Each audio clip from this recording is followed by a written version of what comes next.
Hello, hello, hello, and welcome to I wouldn't call it an emergency episode of the Cheap Seats, but a very early version of the Cheap Seats, the FPL edition. We decided to do an FPL edition because they're coming in thick and fast, and we've got 2 game weeks in the space of 7 days. So we thought we might as well just start early because a lot of things are happening. Strikers are falling ill or falling sick, and it's getting a little bit wild. But we've got a new face that we'd also like to introduce as well. But before we start anything, please do remember to interact with us on the various platforms: Facebook, Twitter, Instagram, and also on YouTube. Please do subscribe and like the video and follow the One World Sports Radio channel. Today, we've got Dean and we've also got AB. But most importantly, we've got a new face, is the leader or joint leader with AB at the top. Well, AB says he's the leader because he's on top right now. But it's Dino. He has been wiping the floor with all of us on FPL. And so I just wanted to introduce you. Dino, welcome to the show. And just let us know a little bit about your FPL journey. Yeah, thanks for having me, guys. You're giving me way more credit than what I'm due. This is an anomaly of a season I'm having. Usually around this point, I'm sitting at like 1.5 million, and I start my resurgence, mostly because the guys above me have given up already. So, yeah, it's a different feeling to be, in the top, 50,000 at this stage. So, wow. Yeah, it's been cool. It's been fun though. Are you still in the FPL Cup? Actually, I need to ask all three of you guys. Are you guys still in the FPL Cup? No. I thought I was, and then had a shock of a week, and then went and checked. I was knocked out last week anyway, so I just didn't actually even care about it this week. Dino, are you still in the FPL Cup? No, not at all. I mean, I was out in the first week, so can you believe it? And yeah, to somebody who's sitting in like the bottom 5 million, so not my proudest moment. That. No, so I'm still in the FPL Cup. I've got a very intriguing. I think I'm in the top 65,000 now, so I'm hoping to get the top 30,000. Nice. Subtle brag, Paul. Subtle brag. I know, right? Well, look, right now I'm surrounded by 2 Manchester United fans and a Spurs fan, and as AB calls it, it's my new version of hell. But okay, let's start with this. Dino, I'm just going to ask you, what's your favorite formation on FPL? So it does work. I generally play 3 at the back. It's just been always my thing. I like to load up the midfield and the strikers depending on who's available. It does end up leaving me with rotation headaches that I always get wrong. But yeah, so either 3-5-2 or 3-4-3. Okay. Yeah, so this week at FPL, I think the start of just before the start of game week 21 on the Friday, found out on Thursday night that Harry Kane was injured and he's not coming back in. A week before, we found out that Jamie Vardy's out and he's not coming back. We also know that KDB, Kevin De Bruyne, is also out. So a lot of injuries to some very important points getters in the FPL. And I know a lot of us always had either. Okay, I know I had Jamie Vardy. The rest of you guys had Harry Kane. But then I went in and brought Harry Kane in last week just before the start of that game week because Jamie Vardy was out. Now I'm stuck. Then I took him out at the beginning of the next game week because that just didn't work out. But now I'm stuck trying to find strikers, and I think everybody in FPL is trying to find strikers. I ended up with, and in this last game week, it was Bamford and Antonio. One didn't hit, the other one hit. I know Dean wanted to go with a 4-5-1 and have one striker. But just in general, gents, how was this past game week for you? How did the strikers work out for you? And then we'll just continue the conversation from there. AB, how was this last game week? It was good. Wilson scored 2. Bamford scored 1 and assisted. So, yeah, look, I can't complain.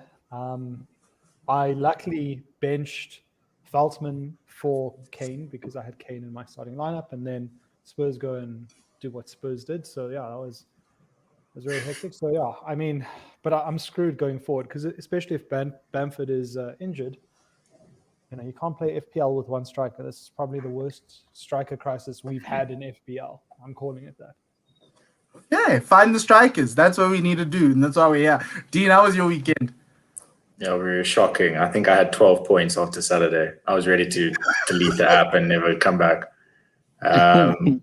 Week was also saved by Bamford and Salah. So, strikers are tough. And I was actually thinking about it on Friday of transferring out Kane and bringing in Jesus, which would have been a good move for this weekend. But as we saw, Pep rotation nails you, because instead I went and took a 4-point hit, brought in Cancelo, captained him, and didn't even play. So great, just good, all around good decisions were made this weekend. But yeah, in terms of strikers, I don't see there being a long-term solution. It's almost like a wait it out and just kind of see what happens. Dino, how was your game week?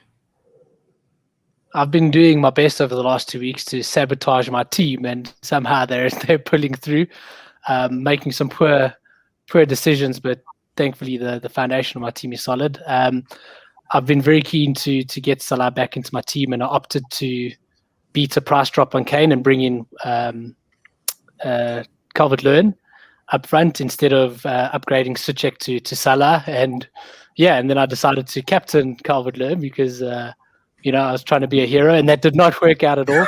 But fortunately, I've got Bamford and Wilson up front along with him. They obviously saw me over the line to have a respectable game week at least. So I'm just all about the self-sabotage at the moment, really. Okay. Well, apart from the self-sabotaging, I think mine was okay. It was a normal game week for me. There's always drama with me.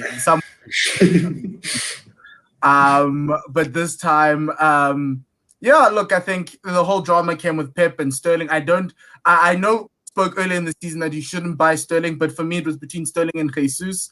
And then I was like, man, Sterling has to go because he can play the false nine, he can start and he doesn't start. And then now you're sitting here going, okay, game week coming up, surely Sterling has to play against Burnley. Pep can't kill me, so I'm stuck between that. But obviously Bamford came through, Salah came through, so did who got me Ruben Diaz was the one City player I got in with my wildcard 2 game weeks ago, so he got me through. I have a goalkeeper, so both my Arsenal goalkeepers, Emi Martinez and Leno, did the job for me. I know he's not an Arsenal keeper anymore, but that was great. It was the one time I wanted to. It was the one time I wanted to. Stop it. It was one time I wanted to sub in another keeper, but but my whole weekend kind of was building around Son, because obviously Sterling was my captain, and I was hoping Son could do something against Brighton, and they gave us Son, Bale, and I don't know who else was on the field, and it was kind of hopeless. So thanks. No one was on that field. Just pure. Okay. Just 11 Brighton players were on that field. So on FPL, you still have to play one striker. Who is your striker? Here's the first question. Are you opting to play 2 strikers, or are you going to one? And who are the 2 strikers that you think people should be considering? I'm not saying that you're possibly going to play, because I know there's a whole lot of secrecy because we've got 1 and 2 here and someone in the but so from my end, like for instance, when I thought of the striker crisis, there's 3 names that came up. It was Bamford, it was Antonio, and to a certain extent Callum Wilson. But I didn't pick Callum Wilson because, quite frankly, I don't know what I get from a Newcastle side every week. And then it looks like West Ham is starting to show us a little bit of a David Moyes effect of them now starting to look a little bit shaky, but it was against Liverpool. And then Patrick Bamford with Leeds, he scores 1 week, he doesn't score the other week. Are there any other strikers, or these the 3 that people revolve around? Is there a case for a Lacazette with an Arsenal playing this well? Is there a case for Cavani or even Martial? But that's why you guys are here. AB. He's asking Dino to put Martial in his team. That's actually what this whole show is going to be about. Sabotaging Dino's team. Cavani was. All right, I'll make bad decisions on my own, dude. AB, can you just bring your mic closer to the face, please? Look, I mean, if you were talking about Edinson Cavani maybe 7 years ago, then I would say yes. Because that would be great. But yeah, don't touch a United striker right now, mainly because we don't have any, in my opinion. But I think I'm gonna go out on a limb here, and I'm gonna make a case for Dominic Calvert-Lewin, purely because of the opponents that he's playing against, not because he's doing well or anything. He's playing against the Leeds side, who can concede, of course, and then he's got the toughest defense in the entire Premier League if you don't press them. The week after that, which is United. And obviously Ancelotti will go and press United, and United will decide to play the ball out the back, and United will not clear their lines very well, and Dominic Calvert-Lewin will go and score another hat-trick. So I'm backing Dominic Calvert-Lewin for striking options in the next 2 game weeks. After that, you can sell him because he'll be useless after that. Okay, DCL. Dino, what do you think? What strikers are you considering? Or are you going to play 2 or 1? And what other strikers are you considering?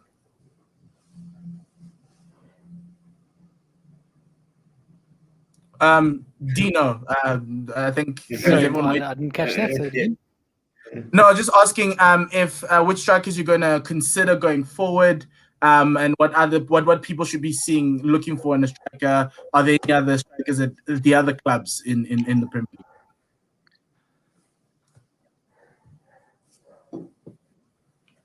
Yeah, look, for me, I've had Callum Wilson and Bamford since day one, and particularly with Bamford's price rise, it doesn't pay me to get rid of him to bring anybody else in. So when I made the decision to bring in Calvert-Lewin last week, it was based on a couple of things. His stats with a fully fit squad with people like James and Lucas Dean in the squad are much better, and now that they're back, we're hoping that he'll perform back to those levels. Like AB touched on, the Leeds fixture is juicy. I mean, Leeds have conceded the most big chances this season at 51. Sorry, second to West Brom. So Leeds are known to concede the big chances. So in the short term, at least, it looks viable. But yeah, it's the striker thing is absolutely nuts at the moment. I mean, why not look towards even a Crystal Palace? I mean, their next 6 fixtures are Newcastle, Leeds, Burnley, Brighton, and Fulham. Perhaps there's something in there for us that we're overseeing, something obvious, some sort of differential. So, yeah, look, my feeling is with Daniel Calvert-Lewin, but I think there's going to be some sort of diamond in the rough emerging. And the trick is for us to find that diamond in the rough. The problem with Crystal Palace is Benteke. I went Crystal Palace this game week. So I put Benteke in my squad and I put him on the bench in case somebody dropped out, and inevitably that was Sterling. Christian Benteke didn't play. They won, but he didn't play. So that's the only issue that I have with and guess who played? It was Batshuayi. It was weird. It was a weird game week. It was really weird, and so that was my issue with Crystal Palace, but very good, good points there. As I'm looking, is there a case for a Danny Ings, a Che Adams, Dean, guys who used to light up FPL from a bargain perspective and now are coming back into reckoning? Yeah, so I was having a look, and I think we're getting to especially now there's like double game weeks coming up and things like that. I'm sitting in 4th at the moment. So if you're trying to catch Oaks, you're trying to look for those differentials. So I was having a look and I found, so in my mind, there's 2 players that I think you could go for and might turn out to be really good or turn out to be absolutely horrendous. So please just take the following advice with caution. But I think the first one would be, and I'll just have a look and see who Thomas Tuchel plays in the next game. But I think one of those Chelsea assets, so Tammy Abraham or a Timo Werner up front, could be good. I think he's looking to solidify that Chelsea team a little bit more. They're on a bounce. They are, that 0-0 against Wolves and then a 2-0 win against Burnley. I think it would have done them good for their confidence. So trying to have a look at a Chelsea asset there could be good. The other thing is, Chelsea plays Spurs next. Yo, that's why I'm backing them, bro. So I back Chelsea. No, guys, I've given up on football. I can't tell you how upset this past week has made me. But apart from that, okay, I think the other asset that could be, and again, this is now coming back to what you guys are used to, is Spurs looked a whole lot better with Carlos Vinicius on the field. And we don't have another striker at the moment for at least another 2 or 3 weeks. So he at least provides a pointsman, and he's only 6.9. So if you're looking for someone that's relatively cheap, might be able to go for him. I wouldn't choose him above if you've got an Antonio or a Bamford or someone like that. I wouldn't go there. I wouldn't go Vinicius above him. But we play Chelsea and then we play West Brom, and everyone knows West Brom's frailties at the back and throughout that whole team. So in terms of that, it could be a shot. Am I going to do it? No. But hoping Dino or AB does, just so that I can also try to catch up. So there's a name that is escaping a lot of you guys, and that's he is number 6 in the points tally for forwards, and that is Ollie Watkins. I know AB, you're a fan of Ollie Watkins. Is there a spot in your sides to at least, let's say, you can play 3 budget strikers in, for instance, Bamford, Wilson, or whoever you want, and Ollie Watkins? Or is there a space like that? Or is Ollie Watkins, are we just assuming that Aston Villa is going to revert to regular programming and just start going backwards? Look, I mean, that's a very fair question. And Jack Grealish is playing out of his skin. Ollie Watkins is playing out of his skin. Villa are doing really well. It's just they've got West Ham to come. So it's going to be quite a physical game from the West Ham perspective. And then they've got Arsenal. And Arsenal have been doing rather well. So I'm not entirely sure. Like, also at the same time, you can say, go for Ollie Watkins because he always starts. But maybe for some reason, he gets rested against West Ham.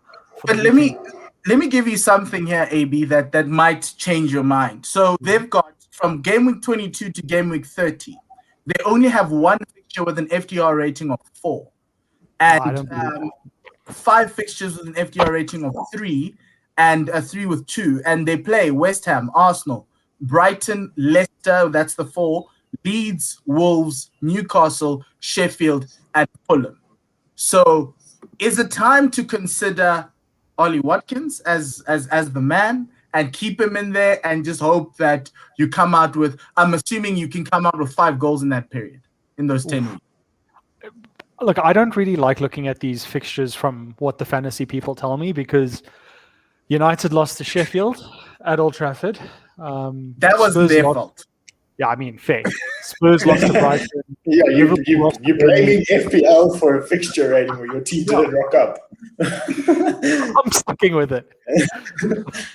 Yeah, look, I mean, for all we know, Wolves' new signing, Willian Jose, could go and score a hat-trick against Arsenal. And oh, yes, I've transferred him into my draft team.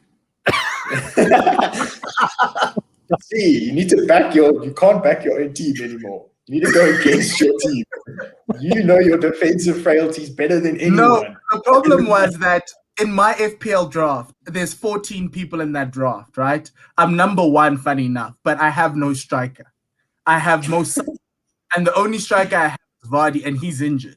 And I've got Batshuayi and McBurney because there's no one else from a forwards perspective. So he was the only one available, and I'm just hoping nobody takes the transfer from me. So that was the only reason why I did that. Dino, looking at a team like a Chelsea, who you expect to bounce back, AB spoke about and Dean spoke about Timo Werner and Tammy Abraham. Also, looking at a team like Man City with Gabriel Jesus, are they worth looking into? Do you think, well, with Gabriel, the Pep rotation, but also with Chelsea, there could be some sort of Thomas rotation that might come in, Tuchel rotation, I don't know what you want to call it. Dino. Okay. Anyway, Gabriel Jesus, AB, and Dean, he came into the side for the over the weekend against for Man City. Does he continue? Does he move out of the rotation? how does Pep rotation work for those who are new into the game? Honestly, I mean, like I said, I was honestly thinking of bringing him in because I thought, okay, cool. No one has a striker anymore. So bringing Jesus could be a good shot. They're playing Sheffield, put him in. But at the back of my mind, I was like, no, Pep rotation. He's going to do something weird. And he hasn't really played with a recognized striker. And then he goes and puts him in, So honestly, I think it comes down to what we've said previously.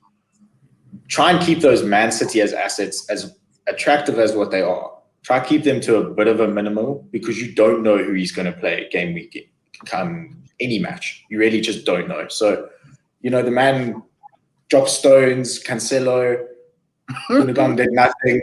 Sterling doesn't play. It was horrendous. My Twitter was basically looked like a bunch of Man City fans because everyone was complaining about the same people being dropped by Pep. But that's just the name of the game. We've known it for how long, and no one knows. But yeah, But how do you then manage that? How do you manage that, Dean? Do you wait for this game week, to see if he plays them? Well, I think you can wait. Well, the thing is, let's be honest. Most of us have a lot of Man City assets anyway, right? And a lot of them aren't up front. So the problem is they've had a relatively easy run previously, and it's not get massively difficult coming forward, but it gets slightly more tough, if I can call it that. It's a rating of 3, to quote the FPL stuff. Again, Dean, Man City have Liverpool, Burnley, Liverpool, and Spurs ahead. Yeah, so that's 9 points. So the thing is, they're going to get 9 points.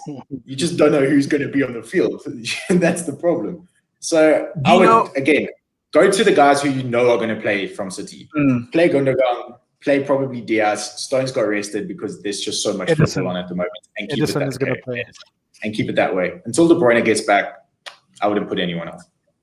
Dino, do you agree with this Man City theory? Or do you think that Sterling and I'm assuming Mahrez might get an opportunity this game week? Oh, Gabriel Jesus. Do you think Gabriel Jesus might be the striker everyone's looking for? Sorry, guys. Firstly, excuse my really terrible connection, but from a City perspective, I'm stressing because I tripled up on City to make the most of the easy fixtures, and now look, I mean, I've got Gundogan, Cancelo, and Diaz, and while that's a great combination, I mean, you saw Cancelo was benched this weekend. So, and who's next? And Gundogan sharing the field with the Jesus isn't as effective, well, from an FPL perspective at least. So I'm stressing, and I'm looking to remedy that. And I was originally looking at a check to Salah switch for me, but the risk of tripling up on a City for me is too great. So I'm actually re-looking at that and thinking maybe I need to do a Gundogan to Salah switch instead and just minimize my triple up on City and my exposure. I still sit with a City issue in the back, but yeah, my confidence of a triple up is low at the moment. Okay, I tripled up on West Ham and they all ended up on the bench. That's why I'm where I'm at. Last question for the day, guys. Liverpool have given us a very awkward season, but they're somehow still at the top of the log. Near the top, AB. Why are you complaining, AB? Your team's it's all the top relative to Arsenal. I'm sorry. Hey, look, you're all about me. I'm Atlas holding up the league. But there have been some very not so great performances. Salah seemingly hasn't been firing, but he's still a top point getter in FPL. Many people let go of Salah in the interim. The one question I wanted to get from you guys are 2 things. Is it time to bring in some Liverpool players if you've let them go? Like Trent, like Robertson, Mane possibly, or Salah. And the other question is, what do we do with Son?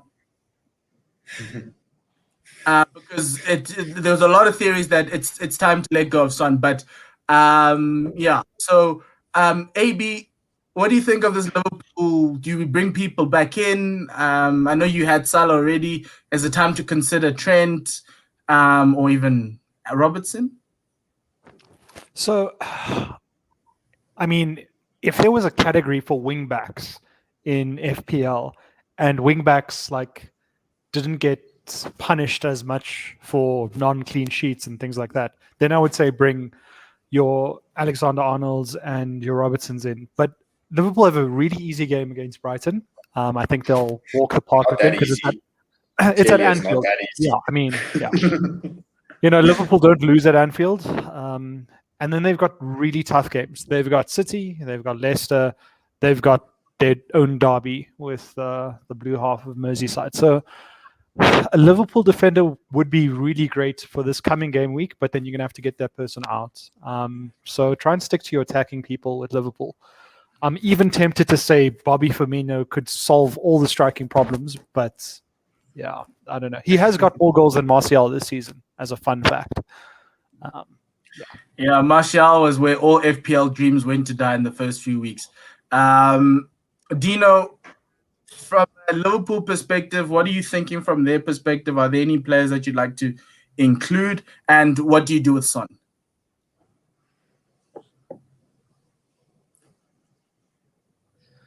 Yes, so tough question because it always burns me to put a Liverpool player in my squad, so I'll have as few of them as possible, but from a subjective point of view.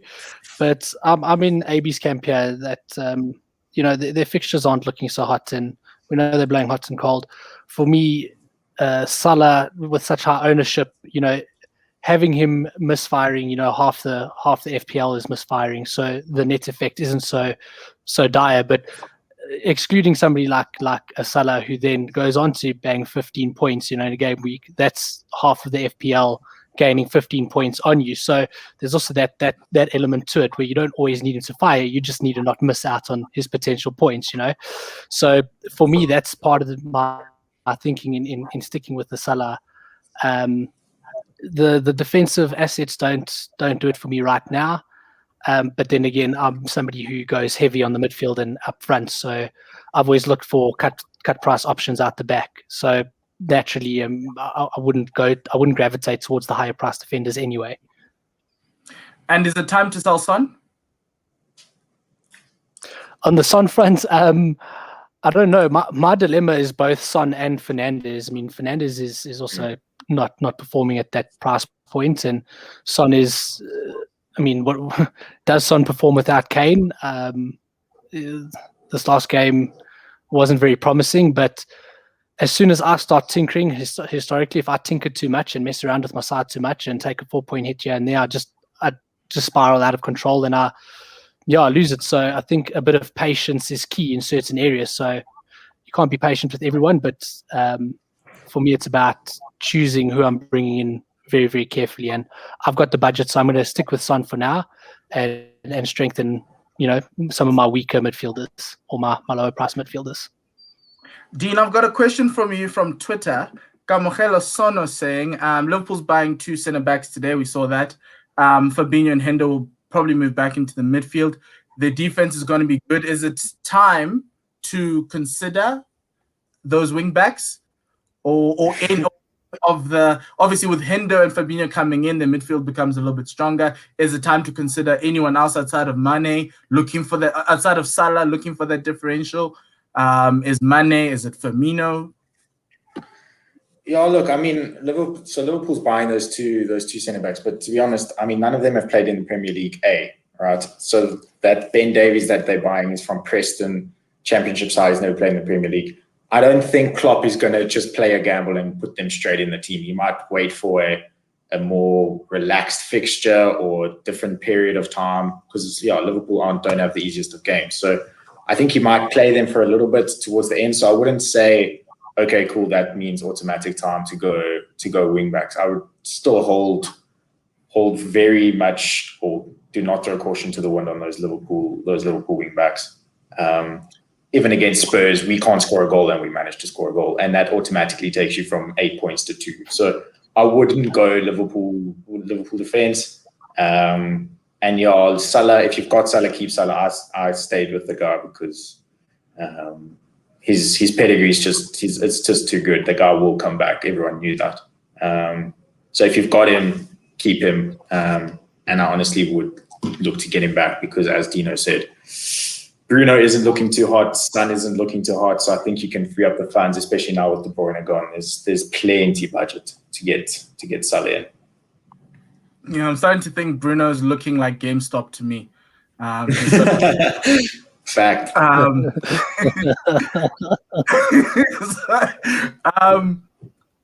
Dean, because you're a Spurs man, is it time to let go of Son?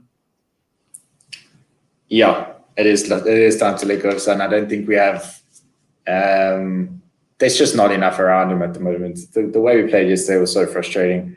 The only thing that could save it is we're playing West Brom after Chelsea, so that looks like a fairly, I won't say easy, and then watch us lose 3-0, but easier fixture. The reason why I say sell him is because I think there's enough replacements for him where there's more potential for you to get more points, and one of those is Zaha from Palace, because with their easy run of games, he is cheaper. Not that I think price matters anymore because of all the money that everyone should have in their bank, but I think Zaha offers a little bit more in terms of the fixtures, definitely. And when Palace scores 9 out of 10 times, it's going to be Zaha. So I've got rid of Son quite a while ago, actually, but looking to bring in Zaha probably. And also think in terms of, if you don't want to look at Zaha, you have to look at someone like Maddison as well. He's someone that people should also be considering bringing in. And then on the Fernandes front, United's games don't look that tough either. So if you have Fernandes, it might be worth, and I don't know, see what AB and Dino say, of doubling up on United assets and getting Rashford and Bruno in, or choosing one or the other. It's going to be a tough. I think the next 6 game weeks, there's going to be so much movement in everyone's leagues and so many point changes. It's going to be ridiculous. So I think you kind of have to make a decision. Don't let anyone else's problems or opinions try and influence yours, and just stick with your gut, because I don't think there is a right answer at the moment in FPL. So it seems like everyone's going to be doubling up. So from AB and Dino, Rashford, is he a good enough to pair with Fernandes in your team, or is it Paul Pogba? Dino, maybe I'll let you lead the line, but I have less confidence. There's so many levels to this. It's like, unfortunate, but personally, I wouldn't double up. Not on United midfield. No. In short, no. Okay. Maybe, do you want to bring in Rashford after he had pretty much an open goal to shoot at and he decided not to over the weekend? I had issues with Rashford this last game, but look, I mean, I can see the relevance of having him in your team, because Martial's not firing, Cavani's not firing.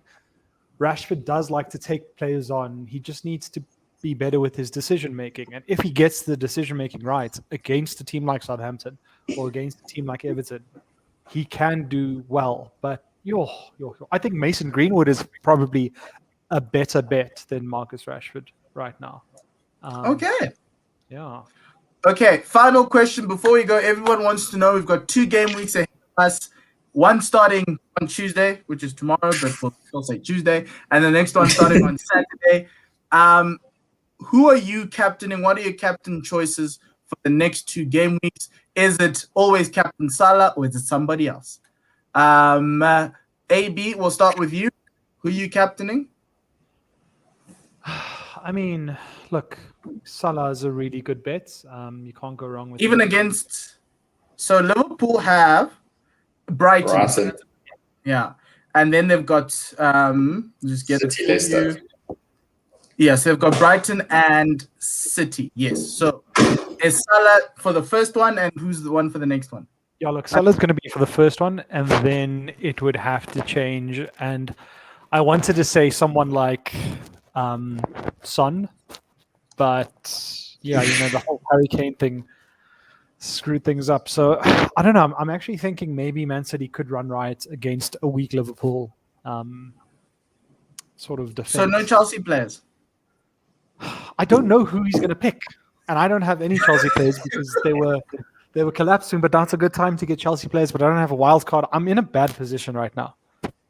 I think everyone's in a bad position. Dino, captaincy picks for the coming game weeks for the next two? Yeah, look, I'm very much in the Salah camp for this game week. Again, it comes down to he'll be the out and out the most captained player. I have little doubt about that. So it's about not losing traction on anyone around you that is captaining him. And I don't see enough in anybody else this week to justify going against that grain. Thereafter, again, I mean, this game is changing week by week. It's getting very difficult to plan ahead. So, I mean, I actually can't even give you an answer here. I mean, I'd look at potentially one of my City players if they're still around. Like Liverpool says, capitalize on a week. Like AB says, capitalize on a weak Liverpool defense. Yeah, I'm in two minds. I have no idea where I'm going the following week. Mm-hmm. Dean? I'm going to go Captain Maddison this week. They got Fulham. So Fulham away, it probably looks like Leicester are in a bit of a slump, which, again, we've spoken about. They could go on and win, and then they could go on and lose, and no one would be surprised. But I think in terms of gaining ground, as Dino said, the whole world's going to captain Salah. But I think Maddison could be a pretty good differential there. And then in terms of the next week, West Ham play Fulham, so I'm captaining Antonio. So, poor Fulham. But yeah, I think in terms of that's looking like my strategy for now. Obviously, City play Burnley, which could also be a fairly easy Gundogan captain or something like that. But you just don't know if he's going to play him now, so could be caught in two minds. But other than that, I don't see anyone really drawing attention elsewhere. But yeah, the Son debate for the second game. If you've got him, then I would keep him for West Brom, bench him against Chelsea. He could come good, but kind of wait and see. Yeah, I think from my side of the world, I'm considering for this game week, I'm considering captaining Sterling. Is already on my side. I don't want to take the 4-point hit. I just want to see if Pep rotation is actually true. He didn't play over the weekend. Definitely true, Paul. It's definitely true. You don't have to doubt that. So I think Sterling's a good one, and then I'm considering between Souček and Antonio. I want to have a good weekend with Thomas. I think the man's just a threat, until they played Liverpool and they started playing short corners, which made me change the channel. But I really do think considering Son for that West Brom game. There's a nice, tasty Wilfred Zaha versus Newcastle captaincy if anybody's keen. Again, tomorrow in this coming up game week, and obviously Palace play Leeds, so you could also double up on that one. And then looking at it, Danny Ings against Newcastle could also be pretty nice for those who have Danny Ings or those who are considering bringing Danny Ings in. But he hasn't been on form. He hasn't scored quite a lot, but he should. He just needs to stay on side, and then he'll score. Yeah, killing him. Any final words, guys? AB? I just realized that Jurgen Klopp might just rest Salah midweek for the City game, and that just gave me a lot of anxiety. So, yeah, I don't know. He can't do that. He's chasing the title. Are you trying to throw me off here, AB? Because I said I'd also captain him. Is this a ploy? Because if you were Klopp, you'd want Salah fresh for that City game, because you can beat Brighton by benching Salah, seeing off 60 minutes, bringing him on later. You've got enough attacking talent in Liverpool, but I think that's also something. Like, there's just so much football at the moment that honestly, it's just games every single day. Game week starting. We've seen this before. We've seen this before. For 65 hours. But he captained himself before. We know he captained himself against Palace, and then that's why he scored 2 and assisted. Yes. But, so I think on the fact that he's captaining himself. There's a lot of football. Guys are going to get rested. I think now that AB mentions it, Salah substitution or Salah rest against Brighton is a big risk. So hopefully that pulls off. Hopefully you guys captain him both, and then Madison comes up with a little hat trick. But yeah, I think the one thing that, just so that kind of everyone should take into consideration, is those big star players. I think the guys that are chasing in the pack, I think 4, 5, 6 position, they are going to rest some of their players for the smaller games, and they are going to target the big games, like AB saying. I think if Liverpool beat City, it's a bigger statement than if Liverpool beat Brighton. So those are kind of things you have to take into consideration, and that's definitely going through Klopp's mind and all those other guys, especially like Tuchel. He wants to get a big name win, so he's going to target the Spurs game. So he's going to throw everything in the kitchen sink at it. So Christian Pulisic coming back in. Yeah. Okay, guys. I think that's where we're going to have to call it for today. Thank you very much for joining Dino, AB, and Dean. We'll be back again next week deciphering what happened and what went wrong. But from now, enjoy game week 22 and 23. May the odds be ever in your favor. And from ourselves here at the Cheap Seats, le sale, kakahiso. Wait.